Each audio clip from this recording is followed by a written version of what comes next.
Hey family, happy Sunday. Today is Sunday in South Africa. It's a Sunday.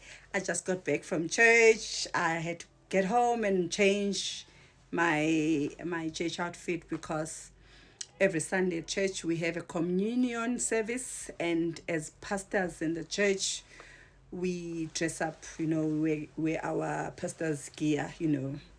And yeah, I hope each and every one of you had a great day, had a great Sunday. Yeah, guys, I'd like to thank each and every one of you for the messages, the words of encouragement, the love that I'm receiving from you guys. I really feel your support. I really feel your love. I just want to highlight something that, guys, this thing happened to me 15 years ago. 15 years ago. So it was a story that I knew that I had to at some stage I'll have to share. Yeah, I knew, but the video that you just saw, where I was just crying and the Holy Spirit invaded the car, I realized that sometimes you think that you've healed and you've put everything behind, but the Lord has a way of revealing things to you. You still have to do more work. So I bless the Lord for the grace, for the strength to be able to share these videos, and to be able to, and for him to, for reminding me of everything, because I want to tell you that I still remember everything as it happened yesterday. Yeah, so thank you for the love, and the video is up on YouTube. So if you go to YouTube, part one is available, part two is available. Part two is coming up this week.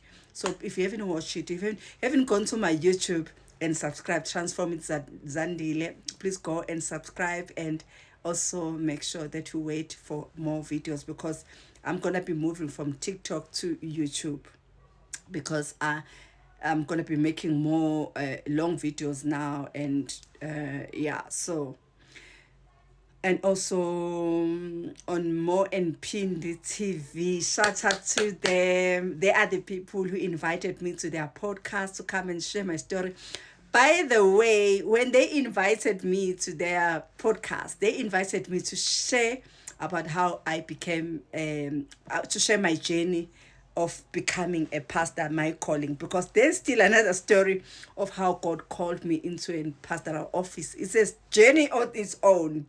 So, but before they get into that, I told them that as I'm sharing my story, I want to start from the beginning, because I want people to know who I am.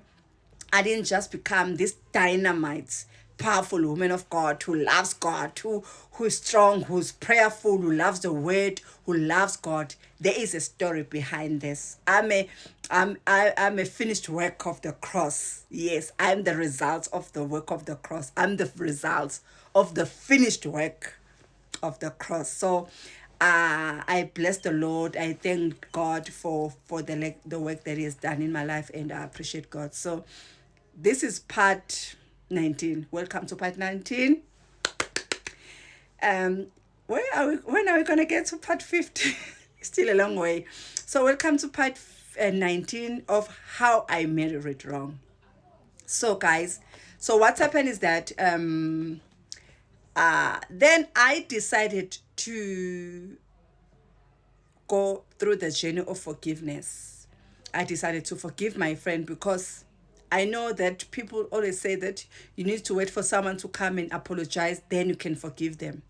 But remember that forgiveness is for your own benefit. When you don't forgive someone, it's like eating poison and expecting someone else to die. So I understood that in order for me to heal, I need to forgive.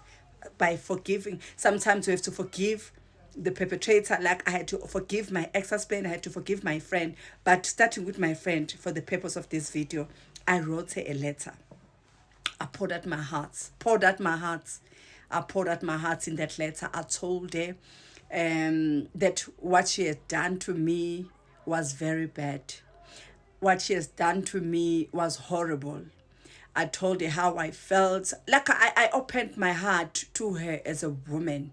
And I didn't care whether she got the letter and she laughed at me. That was not important to me. I didn't care how she felt, or how she responded. For me, was to just pour out my heart and just send it as I was led by the Spirit. Remember, this time around, I was a child of God. I'm focusing on God. And I believe the Lord just pressed upon my heart to, I don't know how to, this hair is all over the place. So the Lord pressed upon me to just write a letter and forgive him. So I wrote the letter. I'm forgiving you. I know you've done this.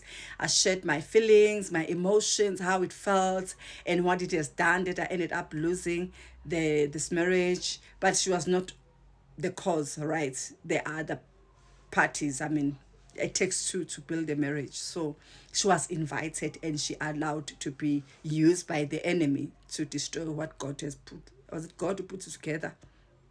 Well, what was put together. Yeah. So, and then I wrote that letter. I sent it to her. She read the letter. I don't know whether she read the letter, but I sent the letter, whether she responded. But for me, what is important was to forgive her and to get the message across to her so that she get the message. So I wrote the letter and I sent it to her. I sent it on WhatsApp because I had a number, remember? Yeah, so I sent the letter to her, a long one. She didn't respond. She didn't send a message acknowledging the letter or whatsoever. She didn't say anything for 6 months.